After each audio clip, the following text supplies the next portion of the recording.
not so beautiful as you used to be.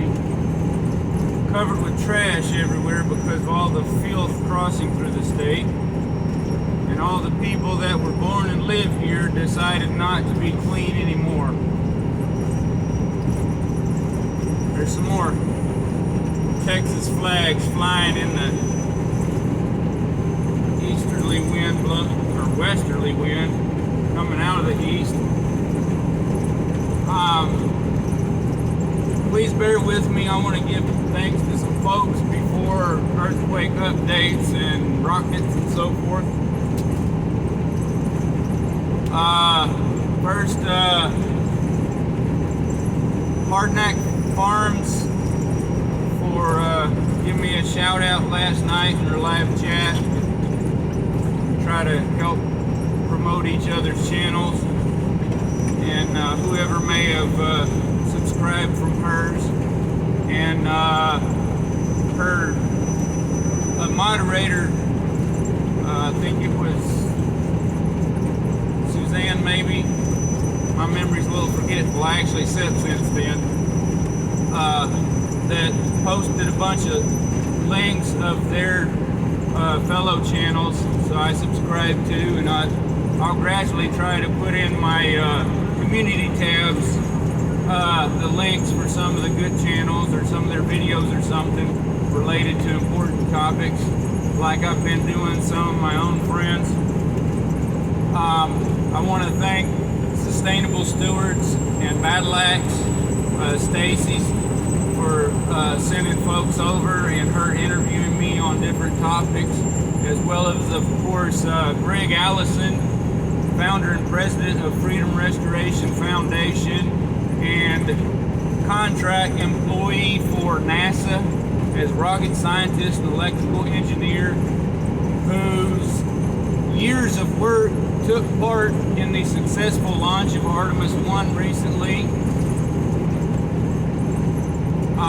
He's got a number of channels: Green Greg's, Galactic Greg's, no apostrophes in either of those. Also Swivelhead News now, and a couple others. Product Papas, where he does product reviews, and then sorry, I'm slipping here. The other one is mentioned in his recent videos, where he's got the sounds of his frogs and crickets and everything outside for some restful sleep audio for folks. Then, of course, Doug Thompson, Uncommon News 777 here in Texas, who sends me information and his videos, and we kind of work back and forth together. And also Inventor Wheelbarger, a friend of mine who we don't always agree, but in his KLW World News channels and network, him and his network help me with information, including if I ask for something because it's not already there or I don't find it myself. And some of the alerts I put out are because Lee announces information we need to know of, and they're still searching for information, so I reach out to those people who help me, and we all put it together. But as for the earthquakes here in Texas, yes, we had a 5.4 magnitude at Mentone, that area the other day amongst the oil fields. Then there was a 4.0 magnitude. Since then, there has been a swarm of 2s, and the depth has been seeming to range between 6 and 12 kilometer depth. And apparently, I didn't see it myself, but I think one of my friends said it's earthquake caused by the fracking, fracturing from the drilling for natural gas and crude oil does go 5,000 feet deep, and then sometimes 5,000 feet horizontally, possibly even deeper and further horizontally than that. But 5,000 feet is just less than 1 mile, which is, what's it, like 1.3 kilometer or 1.8 or something or other, I don't remember. Because,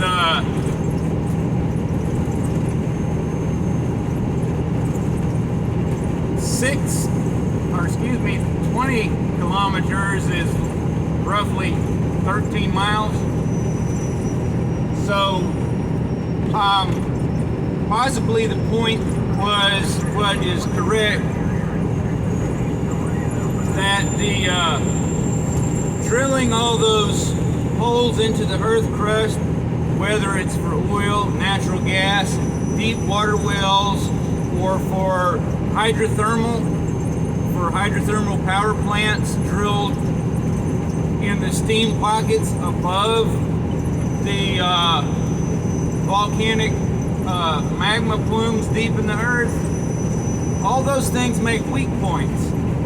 Well, if it wasn't for all those weak points in the Baldwin Hills east of San Francisco, California, there's a chance that San Francisco could have already been shaken down by a major earthquake.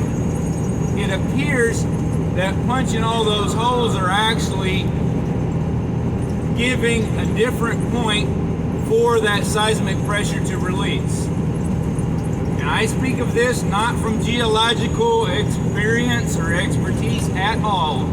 I know a couple geologists throughout the world, acquainted with. I went to high school with one of them, who actually recommended that I start a YouTube channel a few years ago, and I finally did it at some point, thanks to Mr. Wendland. But what I've seen from others and reported and watched and learned, for example, Ron Tyler and even Michael Janet's on Dutch Sense, which I'm not fond of. He's an egotistical fool. Earthquakes he has learned well. And I learned his method of forecasting as well as earlier methods with friends of mine that are able to give warnings ahead of him. The point is to keep watch and just see what's going on, and don't always be afraid, but absolutely be prepared.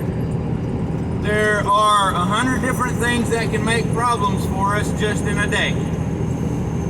And frankly, there's normally more lives harmed by bad driving or by the fentanyl crossing our southern border than to natural events, and than to manufactured illnesses.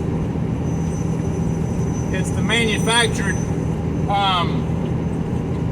treatments for those illnesses that have caused more.